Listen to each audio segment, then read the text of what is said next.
فنانك عمر شولي وكميدا فنانينتا هوبلada waabari ee dalkeena Soomaaliya isla markaana ku caanbaxay leeska madalaha hoobalada waabari ayaa habeenkii xalay waxa uu soo gaaray magaalada Cape Town ee wadanka South Africa xilli uu socdaal ku mariyay qaar kamid ah wadamada qaaradda Afrika. fanaanka ayaa waxa garoonka diyaaradaha magaalada Cape Town International Airport ku soo dhaweeyay qaar kamid ah bulshada Soomaalida ganacsato iyo qaar kamid ah suxufiyiinta ururka Sajasa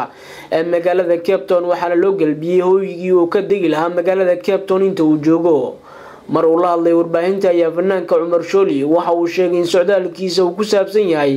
isku xirnaan iyo iska warqab nabadeed maadaama bulshada Soomaaliyeed ku nooshahay dunida dacaladeeda maanta hadii ay yihiin fanaaniinta qarankana ay ku rood joogan sidii uusan u lumin lahayn afkeena hooyo. waxaan salaamayaa Soomaalida ku nool dalkan South Africa gaar ahaan magaalada Cape Town iyo nawaaxigeedaba dhammaan waxaan leeyahay salaan iga gudoomo ka timid kashka iyo laabta maadaama aan meel kasto ummadda Soomaaliya ay joogto inaan tagno fanaaniinta hadaan nahay waa aad iyo aad ugu faraxsanahay because wax weeyaan qof kastaba fankiisa iyo suugaantiisa ayuu hirgeliyaa marka sida awgeed waxaan leenahay walaalayaal farxad wanaagsan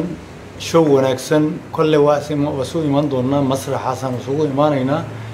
laakiin iga gudoomo salaanta sida aniga kalsooni wacan wanaagsan oo idinku qabo ayaan meeshan ugu imid ayaan u jeclaystay inaan is aragno.